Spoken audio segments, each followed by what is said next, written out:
The shuttle descended through layers of atmospheric processors that transformed the toxic gases of the station into breathable mixtures for 8,000 different species. Ambassador Marcus Reed watched through the viewport as the Galactic Council headquarters came into view, a structure so massive it had its own gravity well. The station hung in the void between galaxies, neutral territory where no single civilization could claim advantage. Marcus felt the weight of 3 billion souls pressing down on his shoulders. Every human alive depended on what happened in the next few hours. The shuttle docked with a hiss of equalizing pressure. The airlock opened to reveal 2 enforcement guards, beings that looked like they were carved from living metal, their bodies humming with contained energy that could vaporize a human in microseconds. They said nothing, simply gestured for Marcus to follow. The corridor stretched for what felt like kilometers, its walls transparent to the void outside. As they walked, Marcus could see other corridors branching off in impossible geometries, filled with beings that defied description. Some floated, some crawled, some existed as clouds of particles that maintained coherent thought. This was the center of galactic power, and humanity was about to stand trial before it. The guards stopped at a massive doorway that dilated open like a living iris. Beyond it lay the council chamber, and Marcus felt his breath catch despite 12 weeks of preparation. The chamber was a sphere nearly a kilometer in diameter. Observation platforms jutted from every surface like the interior of a geode, each one holding representatives from different civilizations. Thousands of them. The air shimmered with translation fields, and Marcus could hear the low murmur of 100 languages being processed. Simultaneously, at the center of the sphere floated a disk of black stone. His platform. His stage. The guards escorted him to a smaller platform at the edge of the chamber. It began to move, carrying him toward the center, and as it did, the murmuring died. Thousands of eyes, sensors, and perception organs focused on the lone human drifting toward judgment. When his platform locked into position at the center, a light ignited above him, so bright it felt like standing under a star. Marcus kept his expression neutral, his hands relaxed at his sides. He had practiced this moment countless times. A voice boomed through the chamber, translated instantly into Marcus's native English. Human delegate. You stand before the assembled governance of the Galactic Council. This body represents 4 million inhabited worlds and 8,612 recognized civilizations. Do you understand the authority before which you appear? Marcus looked up toward the source of the voice. A being of pure crystal occupied the highest platform, refracting the chamber's light into patterns that hurt to perceive directly. This was Archon Velmuth, eldest of the council, a creature that had lived for 12,000 years. I understand, Archon, Marcus replied. His voice carried through the chamber, amplified by systems he couldn't begin to comprehend. Then hear the accusation, Velmuth continued. 23 cycles ago, this council identified humanity as an emerging threat to galactic stability. Your species demonstrated all markers of predatory expansion. Rapid technological advancement without corresponding ethical development. Aggressive territorial behavior. A disturbing capacity for organized violence. The projections were unanimous. Within 300 cycles, humanity would pose an existential threat to established civilizations. Marcus said nothing. Let them speak. Let them reveal everything. A new voice entered the chamber, this one wet and bubbling, coming from a being that looked like a mass of exposed organs suspended in nutrient fluid. The council authorized the creation of a biological solution.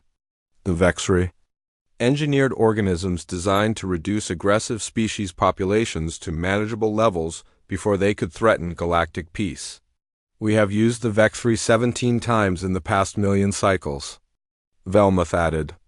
17 species that showed your same patterns. 17 threats neutralized before they could spread beyond their home systems. The Vexry are perfect instruments. They breed rapidly, adapt to any environment, and their neurotoxins are calibrated to each target species. They have never failed. Marcus felt his heart pounding but kept his face calm. Never failed until us? The chamber erupted. Not with sound, but with something deeper. The walls pulsed with bioluminescent fury, and Marcus could feel the pressure of thousands of minds reacting to his words. Shock, outrage, and underneath it all, fear. Velmuth's crystalline form darkened. You dare to boast? The Vexri were deployed to your world 12 cycles ago. 6 billion organisms, each one capable of metabolizing human tissue, reproducing at exponential rates, equipped with venom that should have paralyzed your nervous systems within seconds of contact. Earth should be a graveyard world by now. And yet, Marcus said quietly, you summoned me here. Which means you know it isn't. The lights in the chamber shifted. The walls transformed into display screens, and Marcus found himself surrounded by images of Earth. His Earth, but not the Earth the Council had expected to see. The first image showed New York City. Central Park at sunset. Families walking along paths while small, sinuous creatures bounded alongside them on multiple legs. The creatures' skin shifted through patterns of blue and green, and children laughed as they tossed spheres for the animals to chase and retrieve. The second image showed a home in Bangkok. A family sitting for dinner while 3 of the creatures curled up beneath the table. Their multiple eyes half closed in contentment, occasionally accepting scraps of food from eager hands. The third image showed a veterinary clinic in Cairo, a woman in a white coat examining one of the creatures while it lay docilely on a metal table, its owner standing nearby with an expression of concern. What have you done? The question came from Counselor Thane, the being of exposed organs. Its voice carried a note of something Marcus had never expected to hear from a galactic power: horror. What have you done to our weapons? Marcus turned slowly, making sure every being in the chamber could see his face. We didn't do anything to them, Counselor. We just did what humans have always done. We saw something dangerous, something that could kill us, and we asked ourselves a very simple question. He paused, letting the silence build. Can we pet it? The chamber exploded with noise now, real sound cutting through the translation fields. Shrieks of disbelief, roars of outrage, whistles of confusion. Marcus stood at the center of it all, waiting for the storm to pass. When Velmuth finally restored order, the Archon's voice was cold. You claim to have domesticated the Vexri, beings engineered at the molecular level to be incapable of social bonding. Creatures whose only instinct is to hunt and kill. I don't claim it, Marcus said. I'm showing it to you. Those images aren't fabricated. They're live feeds from Earth right now. Would you like to see more? He didn't wait for permission. Marcus activated the data device embedded in his palm, and the chamber walls came alive with thousands of images. Vexri sleeping in human beds. Vexri playing with human children. Vexri being groomed, bathed, trained. Vexri wearing collars with identification tags. Vexri in parks, in homes, in schools, in hospitals providing emotional support to patients. There are currently 4.2 billion Vexri on Earth, Marcus said. Every single one of them lives with humans. We feed them. We shelter them. We breed them selectively for temperament and appearance. In 12 years, we've turned your perfect killers into our best friends. Impossible, Thane whispered. The genetic locks. The behavioral limiters. We designed them to prevent exactly this. Marcus smiled, and there was no warmth in it. You designed them to hunt humans. And they did. But here's what you didn't understand about natural selection, Counselor. You gave us billions of your creatures to work with. Billions of individuals with slight genetic variations. And the ones that succeeded in killing humans? We killed them right back. Military strikes, poison, traps. We're very good at eliminating threats when we put our minds to it. He gestured to the images surrounding them. But the Vexri that approached us peacefully? The ones that showed even the slightest tolerance for human presence? Those we fed? Those we protected? Those we encouraged to breed? You handed us the raw material for artificial selection, and we did in 12 years what nature might have taken 12,000 to accomplish. Velmuth's form flickered through colors Marcus had never seen before. You have violated the genetic heritage accords. The Vexri are council property. Engineered assets under galactic law. Really? Marcus let the word hang in the air. Because by my understanding, you deployed them to exterminate humanity. You declared biological warfare against a species that had never attacked you, never threatened you, never even knew you existed. And when your weapons failed, when they chose us over their programming, you want to claim ownership? I don't think so. The chamber fell silent. Marcus could feel the weight of thousands of civilizations contemplating his words, running calculations, considering implications. Finally, a new voice spoke.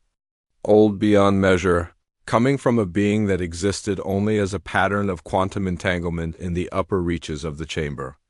The human raises a disturbing point. If the Vex redeployment was an act of war, then humanity has the right to claim salvage. But if it was not an act of war, then the Council has committed genocide against a protected emerging species. Which is it, Archon? Marcus asked. Are we at war, or are you guilty of the very crime you accused us of being predisposed to commit? Velmuth said nothing. The silence stretched. And in that silence, Marcus Reed knew that humanity had just changed the balance of power in the galaxy forever. The question was no longer whether humanity would survive. The question was whether the Galactic Council would, the Council Chamber, remained frozen in shocked silence for exactly 47 seconds. Marcus knew because he counted each one, using the breathing techniques his trainers had taught him to keep his heart rate steady. Around him, thousands of alien minds processed the implications of what he had just said, and he could feel their uncertainty, radiating through the translation fields like heat from a flame. Archon Velmuth recovered first. The crystalline being's form stabilized, returning to its normal pattern of refracted light. When it spoke, its voice carried the weight of authority that had governed the galaxy for millions of years. Bold words, human. But words alone prove nothing. You show us images that could be manufactured. You make claims about genetic selection that defy biological probability. Before this council rules on your fate, we require proof. Marcus had been waiting for this moment. He reached into his jacket pocket slowly, making sure every security system in the chamber could track his movements, and withdrew a small metallic sphere. He held it up for all to see.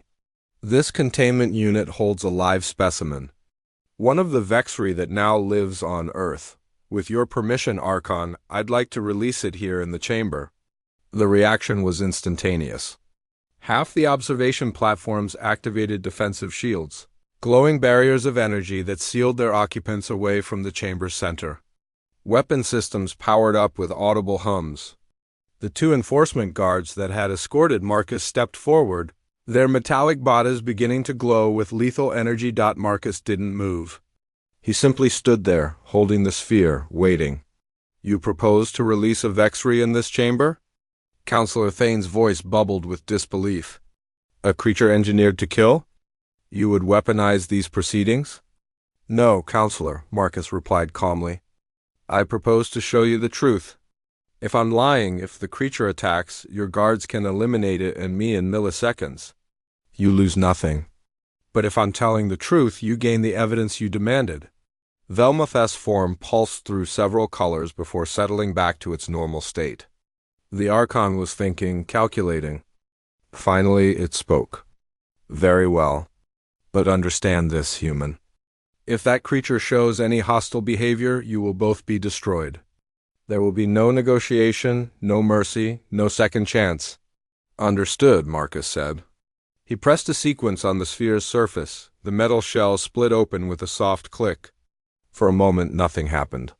Then something emerged, unfolding itself from the impossibly small space inside. A Vexri stepped onto Marcus's palm. It was small, perhaps the size of a house cat, with sleek scales that shifted through patterns of deep blue and silver.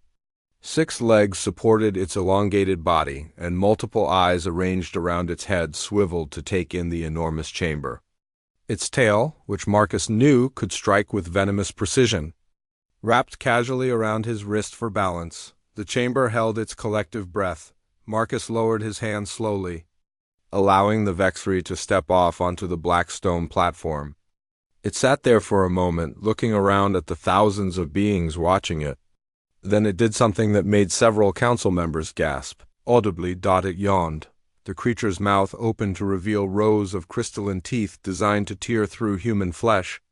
But the gesture was unmistakable. Boredom, sleepiness, the Vexery stretched, arching its back in a movement that looked eerily feline. Then padded over to Marcus's feet and sat down. Looking up at him, expectntly. Marcus reached into another pocket and withdrew a small piece of what looked like dried meat. He held it out. Want a treat, buddy? The Vexery's eyes focused on the food. Its tail wagged back and forth across the stone platform. It stood on its hind legs, balancing awkwardly, and made a sound that the translation systems couldn't process. A chirp, a pleased, excited chirp. Marcus tossed the treat into the air. The Vexery jumped, catching it with reflexes that were still predator-quick, and landed gracefully. It crunched the treat between those deadly teeth, swallowed, and immediately looked up at Marcus for more. "This is Pixel," Marcus said, his voice carrying through the stunned silence. "He's 3 years old. He lives with a family in Toronto. 2 adults, 3 children. He sleeps in a bed with the youngest child, a 6-year-old girl named Emma. He knows 15 commands in English. He's been neutered, vaccinated, and microchipped. His favorite food is synthetic chicken, and he's afraid of vacuum cleaners." Marcus knelt down, and Pixel immediately pressed against his leg, scales rippling with patterns of contentment. Marcus scratched behind the creature's head ridge, and Pixel made that chirping sound again, louder this time. "The family that owns him loves him," Marcus continued. "Emma reads to him every night before bed. He alerts them when someone approaches their home. Last year, he detected a gas leak that would have killed the entire family. He's not just a pet. He's part of their lives. Part of their family." "Genetic manipulation," a voice called out from one of the upper platforms. The speaker was a being that resembled a collection of floating geometric shapes. "You've altered them. Changed their fundamental nature." "No," Marcus said firmly. "We've done genetic testing.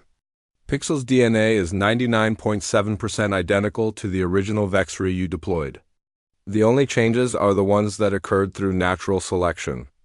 The ones that happened because the Vexery that could tolerate humans survived, and the ones that couldn't didn't." He stood up, and Pixel remained sitting at his feet, occasionally glancing up at him. "You wanted to know what we did? I'll tell you. When the Vexery first appeared, we didn't know what they were. We thought they were some kind of invasive species. They were everywhere. Cities, countryside, every continent. And yes, people died. Nearly 50,000 in the first month alone." Marcus's voice hardened. But then something happened. A woman in Nigeria named Blessing put out food for one that was lurking near her home. She thought it looked hungry. The Vexery ate the food and left her alone. She posted about it online. Others tried the same thing. It worked. And within weeks, humans all over Earth were feeding them instead of fighting them. He gestured to Pixel. The Vexery that accepted food thrived. They stayed near human settlements where food was abundant and shelter was available. They bred successfully.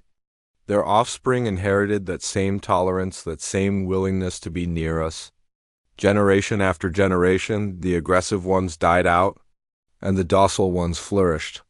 "You exploited a genetic flaw," Velmuth said, but the Archon's voice lacked its earlier certainty. "We exploited their survival instinct," Marcus corrected.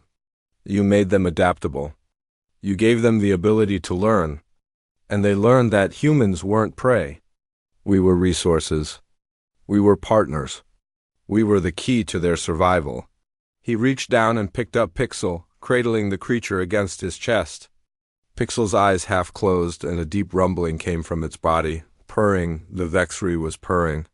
"You wanted them to be perfect killers," Marcus said softly. "But perfection requires specialization, and specialization creates vulnerability. The Vexery were so focused on hunting humans that when we offered them an easier path, they took it. That's not a flaw in their design. That's efficiency. That's evolution." A new voice entered the conversation, this one cold and mechanical. "What you describe is domestication. a process that typically requires thousands of generations over tens of thousands of years. You claim to have accomplished this in 12 years with billions of individuals. The mathematics do not support your conclusion. Marcus smiled. The mathematics don't account for human behavior, counselor. We're very good at pattern recognition. We identified the Vexri that showed the most tolerance quickly. We fed them more, sheltered them, protected them, and when they bred, we kept their offspring and culled the aggressive ones. We didn't wait for nature to do the selecting. We did it ourselves. Culled, Fern repeated. You killed them. Yes, Marcus said bluntly. The ones that attacked us, we destroyed. That's survival. That's what any intelligent species does when faced with a threat. But the ones that didn't attack, the ones that showed even a hint of peaceful behavior, we nurtured. We gave them every advantage. And in 12 years, with billions of specimens to work with and global coordination through our communications networks, we created a new subspecies. He held Pixel up, letting the chamber see the creature clearly. This is what humanity does. We take wolves and make them into dogs. We take wildcats and make them into companions. We see something dangerous, something that could kill us, and we ask ourselves, what if it didn't have to be? What if it could be something else? Something better? Pixel chirped again, pawing gently at Marcus's face. Marcus laughed, a genuine sound that echoed through the chamber. We didn't violate any genetic heritage accords, Archon. We didn't engineer them. We didn't splice their genes or alter their fundamental structure. We just provided the selection pressure and they evolved. Just like you designed them to do. The chamber buzzed with discussion now, thousands of conversations happening simultaneously. Marcus could see representatives conferring with each other, sharing data, running simulations. Some looked convinced. Others remained skeptical. But all of them were watching Pixel, watching the way the creature nestled against Marcus's chest, like it belonged there. This proves nothing. Velmuth finally declared, though the Archon's voice had lost some of its conviction. One specimen could be an anomaly. A genetic aberration. You would need to demonstrate that this behavior is consistent across the entire population. Marcus had been waiting for this too. I can do better than that, Archon. I can show you where they came from. He set Pixel down gently and activated another sequence on his data device. The chamber walls shifted again, but this time they didn't show images. They showed data. Genetic sequences. Breeding records. Population distributions. Birth rates. Temperament assessments. 12 years of comprehensive documentation, all organized and cross-referenced. This is the complete genetic record of the Vexri population on Earth, Marcus said. Every specimen catalogued. Every breeding pair documented. Every generation tracked. We've been keeping records since the first peaceful contact. We knew you might come asking questions eventually. The data flowed across the chamber walls in streams of light. Marcus watched the council members studying it, seeing their disbelief slowly transform into something else, acceptance, understanding, and underneath it all, fear, because the data told a story. It showed the initial population of 6 billion Vexri deployed by the council. It showed the rapid die-off in the first year as aggressive specimens were eliminated. It showed the survival and proliferation of the peaceful ones. It showed the genetic drift toward docility, toward smaller size, toward features that humans found appealing. It showed evolution in fast forward, guided by human hands. You've turned our weapons into pets, Velmuth said quietly. And you've documented every step of the process. Yes, Marcus confirmed. Because we knew this day would come. We knew you'd want answers. And we wanted to make sure you understood exactly what happened. This wasn't an accident. This wasn't luck. This was humanity doing what we do best, adapting, surviving, and turning threats into opportunities. He looked up at the Archon's platform. So now you have your evidence. The question is, what are you going to do about it? The Galactic Council chamber descended into chaos. Not the explosive kind that Marcus had half expected, but something more insidious. 1,000 different conversations erupted simultaneously as representatives huddled with their advisors, their data analysts, their military consultants. The translation field struggled to keep up, creating a wash of overlapping voices that sounded like digital static. Marcus stood at the center of it all, Pixel sitting calmly at his feet, and waited. He had played his cards. Now came the response. It was Counselor Thane who spoke first when order was finally restored. The being's exposed organs pulsed with colors that Marcus had learned to associate with distress. The genetic data is compelling, but it raises more questions than it answers. How did you coordinate this effort across your entire species? The Vexri appeared simultaneously on every continent. The response you describe would require global cooperation at a level we've never observed in a pre-contact civilization. Marcus had prepared for this question too. Because you're not the first existential threat humanity has faced, Counselor. We've been refining our disaster response protocols for centuries. Pandemics, climate change, nuclear weapons. We're very good at coordinating when survival is on the line. He activated another display. This one showed a map of Earth overlaid with data networks. Within 48 hours of the first Vexri appearances, every major government on Earth was sharing information. Within a week, we had established the Global Vexri Response Network. Scientists from 200 nations working together, sharing data in real time, coordinating strategies. Impossible, another voice called out. This one belonged to a being that looked like living lightning contained within a magnetic field. Our intelligence reports indicate your species is fractured, divided into competing political entities. You wage wars against each other. You can't agree on basic resource distribution. And yet you expect us to believe you achieved perfect cooperation? Marcus's expression darkened. We don't agree on everything. We fight, we compete. We have conflicts. But when something threatens all of us, when the choice is between survival and extinction, we put our differences aside. That's not weakness, Counselor. That's strength. The ability to recognize a greater threat and unite against it. He let that sink in for a moment. You want to know why your weapons failed? It's not just because we domesticated them. It's because you underestimated us. You saw our conflicts and assumed we were weak. You saw our divisions and assumed we were vulnerable. You didn't understand that our diversity is what makes us adaptable. Velmoth's crystalline form pulsed. Then answer this, human. If your species is so united, so coordinated, why did you not simply destroy all the Vexri? You clearly had the capability. Your military forces are primitive but numerous. You could have eliminated them through conventional means. This was the question Marcus had been dreading, because the answer revealed something about humanity that made other species uncomfortable. He took a deep breath. Because we saw potential, he said simply. Yes, we could have killed them all. In the first month alone, we eliminated nearly 2 billion Vexri through military action.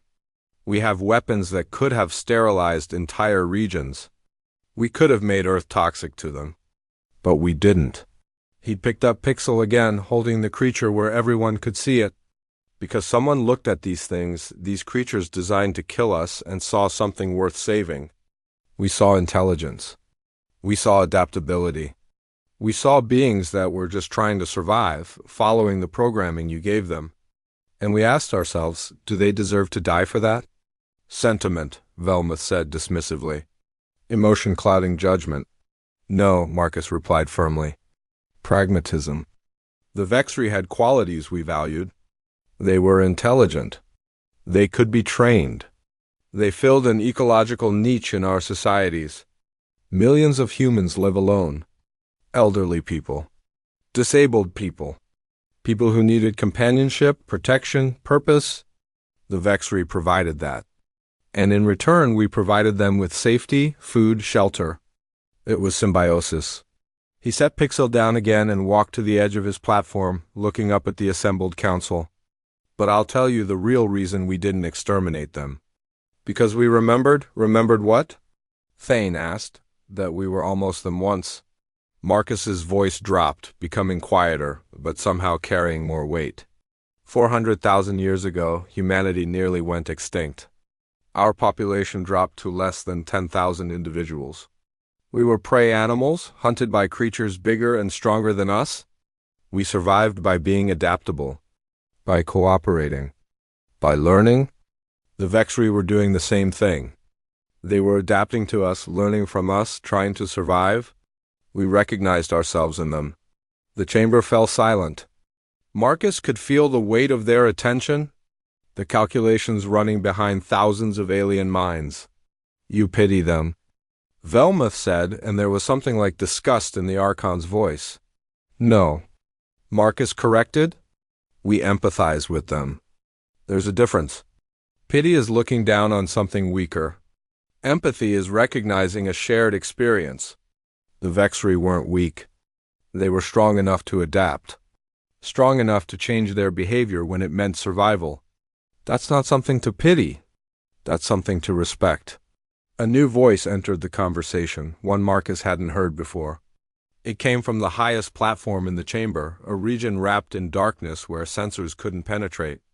The voice was ancient, speaking through translation in a way that made Marcus's bones vibrate. "The human speaks truth, but not all of it. We have monitored Earth since the Vexri deployment. We have seen the domestication process. But we have also seen something else. Something the human has not mentioned." Marcus felt his heart rate spike. "This was not part of the plan," the voice continued. "In the third year of contact, a group of humans attempted to weaponize the Vexri, to breed them for aggression, to use them as biological weapons against other human factions. This project was discovered and terminated by other humans, but its existence proves a concerning pattern. The capacity for violence remains." The chamber erupted again. Marcus closed his eyes, fighting the urge to curse. Operation Nightshade? He had hoped that particular skeleton would stay buried. When he opened his eyes, Velmuth was staring directly at him. "Explain this, human. Explain how your species claims peaceful intentions while simultaneously weaponizing the very creatures you claim to protect." Marcus took a moment to organize his thoughts. Lying was pointless. The Council clear. Y had better intelligence than he'd assumed. Yes, a group called the Crimson Fist attempted to create aggressive Vexri variants. They wanted biological weapons. It was a rogue operation, condemned by every major government on Earth. And what happened to them? Thane asked. They were stopped. By other humans. The project was shut down in 6 weeks. The aggressive specimens were destroyed. The people responsible were arrested and imprisoned. Their research was seized and classified. But it happened, Velmuth pressed. Despite your claims of unity. Despite your assertion that humanity had moved beyond such behavior. You still harbor those who would turn life into weapons. Marcus felt anger flare in his chest. Yes, we have people who make bad choices. We have factions that act against the common good.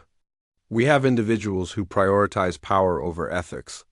But we also have the ability to police ourselves, to recognize wrong and correct it. Can the Council say the same? The question hung in the air like a thrown knife. You created the Vexri, Marcus continued, his voice rising. You engineered them specifically to commit genocide, to wipe out entire civilizations before they could develop. And you've done it 17 times. 17 species that never got the chance to prove themselves. 17 worlds that are now empty because you decided they were threats. He pointed at Velmuth. At least when humans make weapons, we struggle with the ethics of it.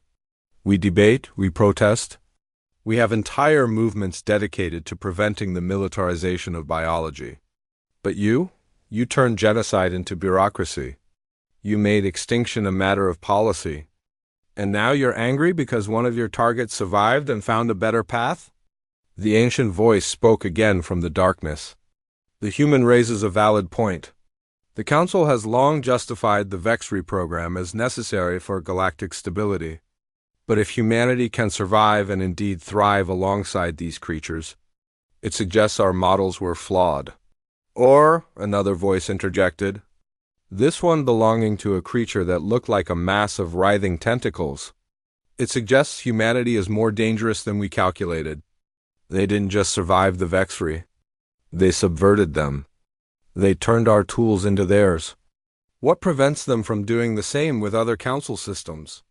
Other council species? Marcus saw the trap forming, the narrative shifting. Humanity wasn't the victim of an assassination attempt. They were the clever predator that had turned the attack to their advantage. They were the threat the council had always feared they would become. He needed to change the momentum. Fast. You want to know what prevents us? Marcus asked. I'll tell you. The same thing that made us domesticate the Vexry instead of exterminating them. We don't see the universe as a zero-sum game. We don't believe that for us to thrive, others must die. He gestured to Pixel, still sitting patiently at his feet. We could have bred the Vexry for aggression. We could have created billions of biological weapons.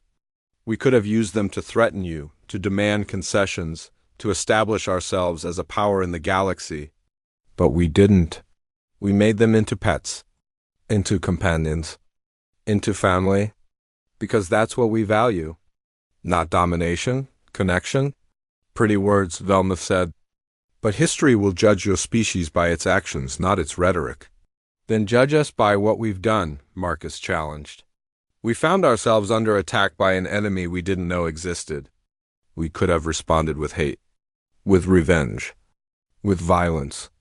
Instead, we responded with curiosity, with compassion, with the belief that even creatures designed to kill us deserved a chance at life. He looked around the chamber, making eye contact with as many representatives as possible. You're right to be afraid of us, but not for the reasons you think. You should be afraid because we represent something your council has forgotten, that there's always another option, that violence doesn't have to be the answer, that even in the face of extinction, mercy is possible.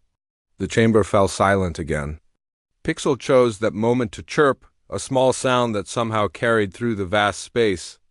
The creature padded over to Marcus and rubbed against his leg, scales rippling with contentment. And in that moment, surrounded by the most powerful beings in the galaxy, Marcus realized something.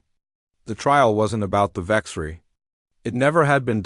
It was about whether the galaxy was ready for humanity. The ancient voice spoke one more time.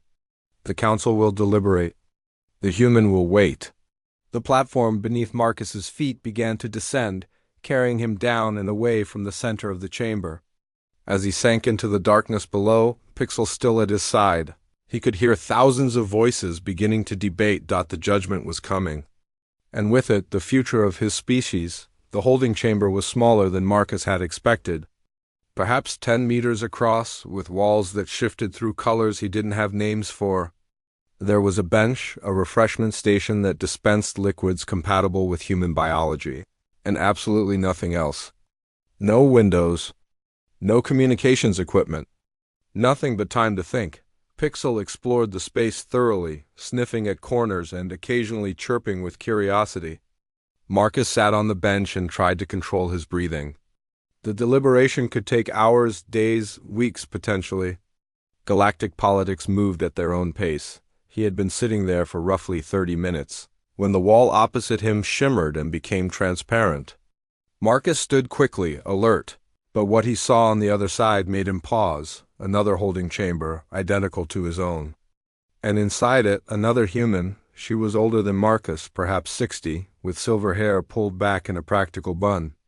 She wore the same diplomatic uniform he did, but hers bore insignia he didn't recognize. When she saw him, her eyes widened, and she moved quickly to her side of the transparent barrier. Marcus approached carefully. "Who are you?" The woman's voice came through clearly despite the barrier. "Ambassador Naomi Foster, Euro-African Coalition. I was summoned 3 hours ago, you?" Marcus read, "Pacific Alliance. Just finished my testimony." He studied her face. "They didn't tell us there were other ambassadors here." Naomi's laugh was bitter. "Why would they? Divide and conquer. Classic strategy. How many of us do you think they brought?" As if in answer to her question, more walls became transparent.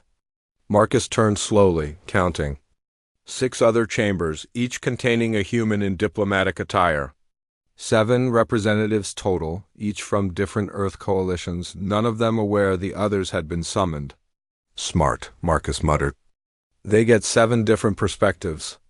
7 different testimonies. See if our stories align or contradict? And probably pit us against each other if we give them ammunition, Naomi added. She pressed her hand against the barrier. Can anyone hear me?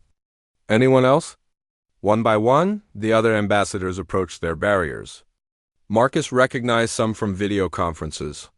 Ambassador James Wright from the North American Union, Ambassador Yuki Tanaka from the Asian Federation, Ambassador Rashid Al-Khoury from the Middle Eastern Compact, 3 others he didn't know personally but recognized as representatives from the South American Coalition, the Arctic Nations, and the Indian Subcontinent Alliance. This is a setup, Wright said, his deep voice carrying through the barriers. They're testing us, seeing if we'll turn on each other. Or they're genuinely trying to understand us, Yuki suggested. 7 perspectives from 7 different cultural backgrounds. It's actually thorough. It's manipulation, Rashid countered. They want to find contradictions. Weaknesses they can exploit? Marcus watched the discussion unfold, seeing the exact divisions the council probably hoped to create. Different viewpoints, different assumptions, different levels of trust. He needed to unify them, and fast. Stop, he said, not shouting but projecting his voice with the authority he'd learned in diplomatic training. Everyone, stop. This is exactly what they want. U.S. arguing. U.S. divided. We need to be smarter than this. The other ambassadors fell silent, looking at him. What did each of you testify about? Marcus asked. Quickly. Naomi, you first. Naomi nodded. They asked me about the economic impact of the Vexry, how integrating billions of new organisms affected our resource distribution. I told them about the pet industry boom, the new jobs created, the economic stimulus. James? Wright crossed his arms. Military applications. They wanted to know if we considered weaponizing them. I was honest. Told them about Operation Nightshade and how we shut it down. Yuki? The Japanese ambassador looked uncomfortable. Cultural integration. They asked how different societies adapted to the Vexry. I explained that some cultures were more accepting than others initially, but that overall, the response was positive. Each ambassador shared their testimony. Technology transfer, environmental impact, ethical considerations, health and safety protocols. The council had been thorough, approaching the situation from every angle, gathering a complete picture of human-Vexry interaction. They're building a case, Marcus said slowly. Not against us. Not exactly. They're trying to understand if what happened was an anomaly or a pattern. If humans are dangerous or just adaptable. What's the difference? One of the ambassadors Marcus didn't know asked. Everything, Naomi answered before Marcus could. Dangerous means they have to contain us. Adaptable means they might be able to work with us. A sound echoed through all the chambers simultaneously. A chime that made the walls vibrate. Then Archon Velmuth's voice filled the space. Human delegates. The Council has reviewed your testimonies. We have analyzed your data. We have consulted our historical records and run projections based on your species' demonstrated behaviors. We have reached several conclusions. Marcus's heart pounded. This was it. First, Velmuth continued, we acknowledge that the Vexry deployment was an act of preemptive warfare. Under galactic law, humanity has the right to claim salvage and reparations. The Vexry population on Earth is legally yours. Relief flooded through Marcus, but he kept his expression neutral. That was the easy part. The real question was what came next. Second, we acknowledge that humanity's response to this attack was unprecedented. No species in recorded history has successfully domesticated a Vexry population. Your achievement is notable and will be entered into the galactic archives. The Archon paused, and Marcus could feel the tension building. However, this achievement also presents the Council with a dilemma. Humanity has demonstrated capabilities that concern us. The speed of your coordination, the effectiveness of your adaptation, the ability to turn a weapon designed to destroy you into a tool for your benefit. These are not the actions of a typical emerging species. Here it comes, Wright muttered. The Council must consider the implications of allowing humanity to join the galactic community. Your species is young, violent, unpredictable, and yet, you possess qualities that could be either valuable or dangerous depending on how they are applied. Velmuth's voice took on a harder edge. Therefore, the Council has prepared a test. One that will determine whether humanity is ready for contact or requires further observation and containment. The transparent barriers between the chambers dissolved. Suddenly, all 7 ambassadors were standing in the same space, able to move freely. They instinctively moved toward each other, forming a loose circle. A test? Naomi asked aloud. What kind of test? The answer came not from Velmuth, but from the ancient voice that had spoken earlier. The chamber's walls began to change, transforming into displays that showed star maps, population data, resource distributions. Information flooded in from every direction. The Vexri were not the only species created by the Council, the ancient voice explained. They were the 17th iteration of a program designed to manage galactic expansion. There have been others, and some of them are still active. A new image appeared, a planet beautiful and blue, orbiting a yellow star. But as the image zoomed in, Marcus could see something wrong. Massive structures covered the surface. Not buildings, organisms, living things the size of cities, pulsing with malevolent purpose. The planet Keller, the voice continued. Home to the Kalari people. Population, 7 billion. Technological level, approximately equivalent to your Bronze Age. 6 cycles ago, the Council deployed harvester organisms to manage their population growth. Unlike the Vexri, the harvesters are not designed to kill quickly. They consume slowly, efficiently, converting biomass into nutrients for other Council projects. Marcus felt sick. You're using them as food. We are managing resources, Velmuth corrected coldly. The Kalari were projected to overpopulate their world within 50 cycles. The harvesters prevent that while providing valuable biological materials for other purposes. It is efficient. It's genocide, Yuki said quietly. It is necessity, the Archon replied. Or so the Council has long believed. But humanity has challenged our assumptions. You claim there are always alternatives. That violence is not the only answer. That even creatures designed to kill can be transformed. The planet Keller dominated the displays now, and Marcus could see the harvesters at work. Enormous slug-like beings that left trails of devastation. The Kalari people fled before them, building new settlements only to be found and consumed again. Here is your test, the ancient voice said. Save them. The 7 ambassadors stared at the displays in shock. Save the Kalari, the voice continued. You have access to your ship's communications. You may contact Earth. You may coordinate any response you deem appropriate. The Council will not interfere. If you can demonstrate that your methods work on Keller as they worked on Earth, if you can prove that domestication and adaptation are viable alternatives to elimination, then the Council will reconsider its policies. And if we fail? Rashid asked. Then humanity will be placed under observation, Velmuth answered. Your species will be confined to your solar system. No contact with other civilizations. No expansion beyond your current territory.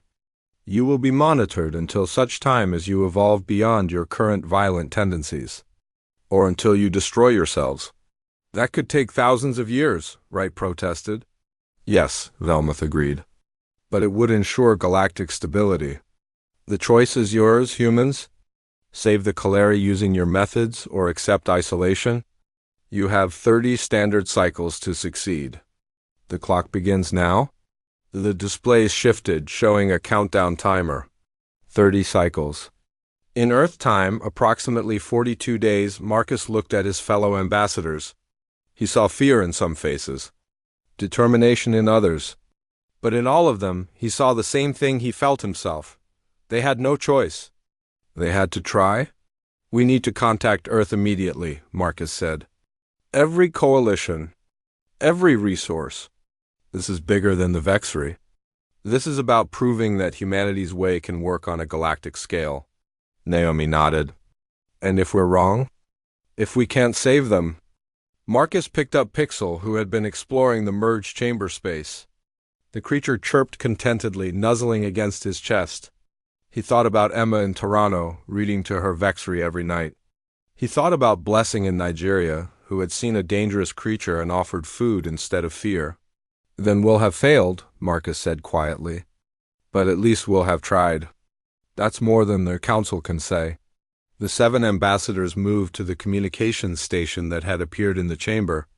They had 42 days to save a species.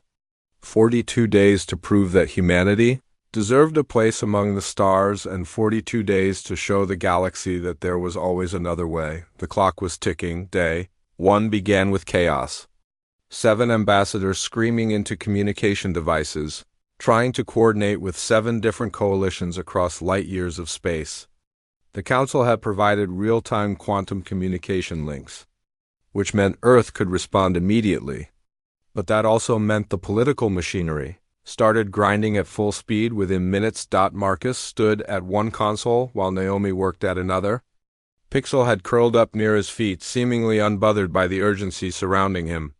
The Pacific Alliance Science Council is already mobilizing, Marcus reported. They're pulling every xenobiologist, every behaviorist, every expert we have on the Vexry domestication process. Euro-African is doing the same, Naomi confirmed. But Marcus, we have a problem. The harvesters aren't like the Vexry. They're massive. They're slow. They don't have the same adaptability. We can't just offer them food and expect them to become friendly. Yuki looked up from her console. Asian Federation suggests a 2-pronged approach. Study the harvesters' biology while simultaneously establishing contact with the Kaleri people.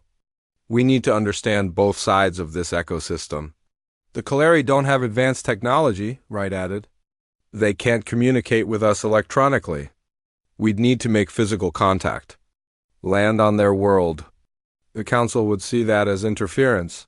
The Council said they wouldn't interfere with our response, Rashid countered. That means we have permission to make contact.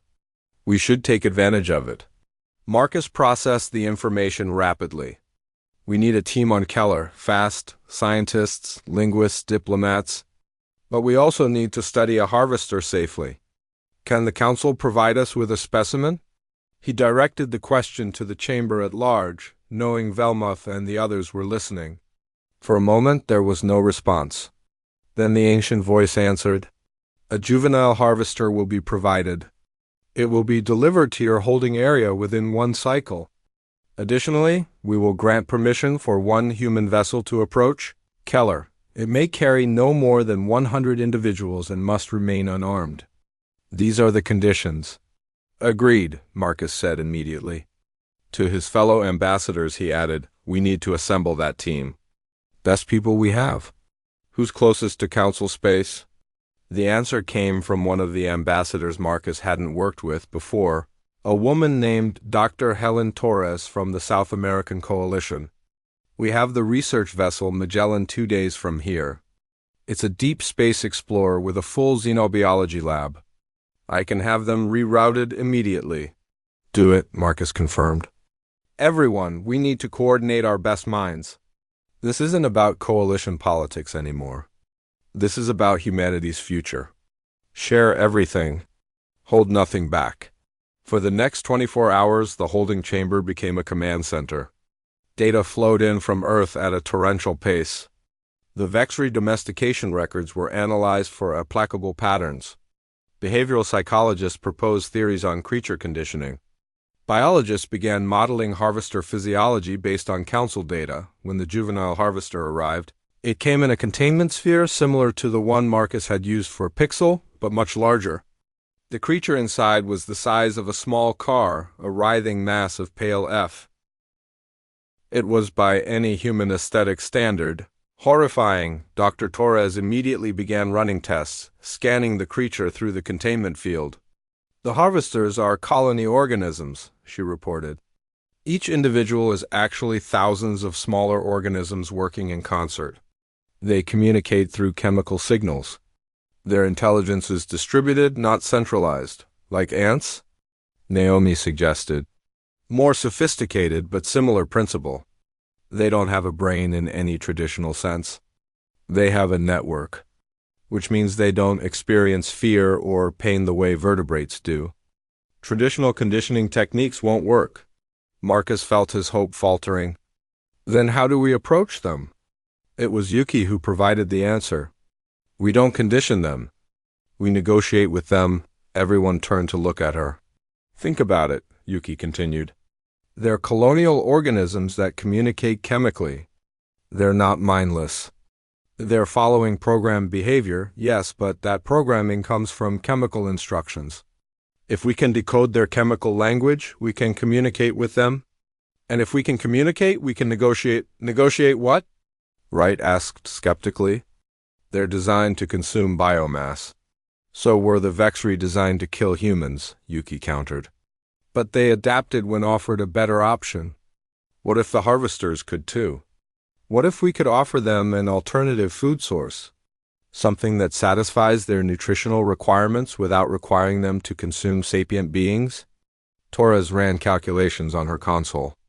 It could work. The harvesters need specific amino acids, certain proteins. We could synthesize those. But the quantities required would be enormous. We're talking about feeding organisms the size of cities. Earth has the industrial capacity, Rashid said. We feed billions of Vexri daily. We've built entire supply chains around it. We could scale up. But we'd need to act fast, Naomi warned. The Kaleri are dying while we figure this out. We need a solution that works now, not months from now. Day 7 brought breakthrough. The Magellan arrived at Keller and deployed communication satellites.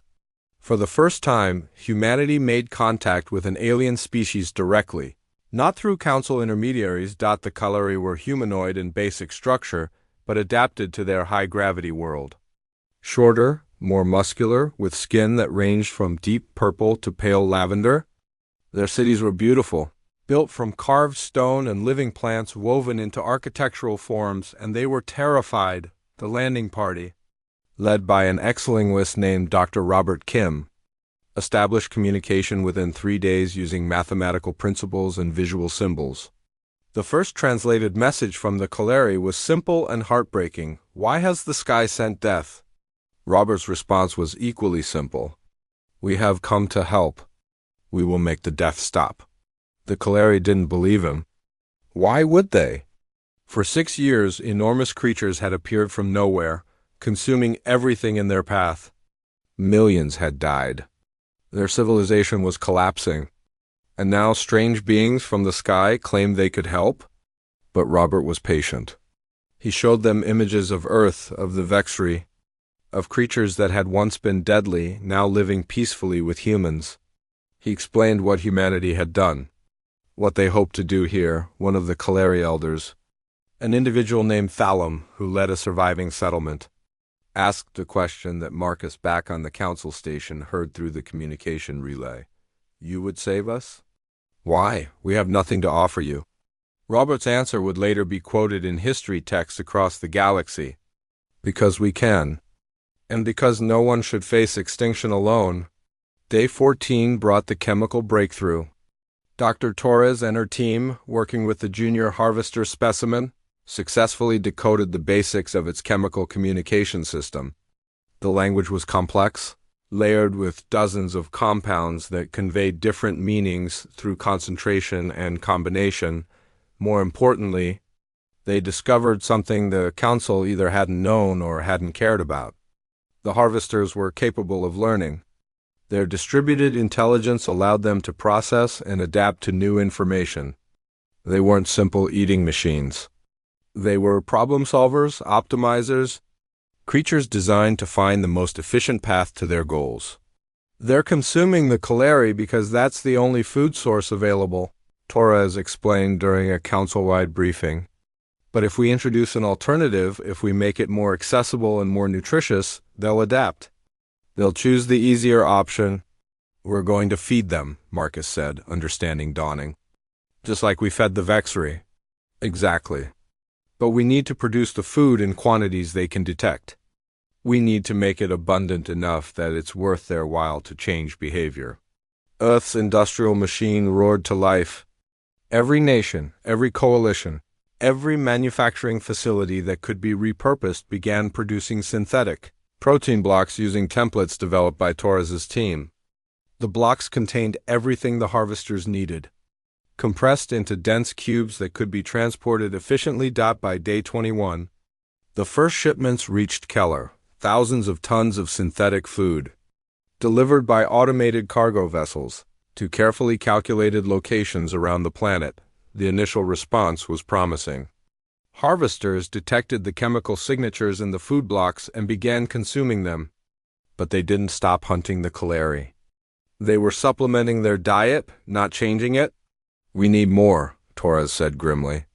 We need to flood the environment with so much food that hunting becomes unnecessary. The harvesters will choose efficiency. How much more? Marcus asked. 10 times our current output. Maybe 20. The ambassadors looked at each other. That was beyond Earth's capacity. They would need help. It was Naomi who made the call. We asked the council. They won't help, Wright said. This is our test.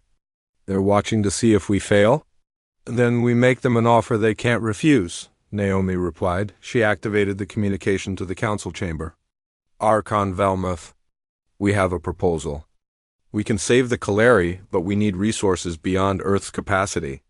We're offering something in exchange, knowledge. There was a long pause before Velmuth responded. Explain. We'll share everything we've learned about Vexri domestication. Every technique, every behavioral principle, every genetic marker that indicates adaptability. You have other worlds where you've deployed biological agents, other species facing extinction. We'll teach you how to undo that damage, how to transform weapons into something better. Another pause? Then the ancient voice spoke. The council will deliberate. The deliberation took 6 hours. 6 hours while more Kaleri died. 6 hours while Marcus paced the holding chamber and Pixel followed him, chirping with concern. When the decision came, it was not what anyone expected. The council agrees, Velmuth announced. We will provide industrial support, but not because we accept your offer. We provide it because we want to see if you're right, if transformation is truly possible on this scale. Over the next 15 days, the galaxy watched as humanity and the Galactic Council worked together for the first time. Council industrial stations began manufacturing protein blocks using human designs. Automated systems delivered them to Keller by the millions of tons, creating vast feeding grounds that the harvesters could access easily. The Kaleri, guided by Robert Kim's team, learned to stay away from the feeding zones. They established safe territories, built warning systems, adapted their settlement patterns. And slowly, the harvesters changed their behavior. Day 39.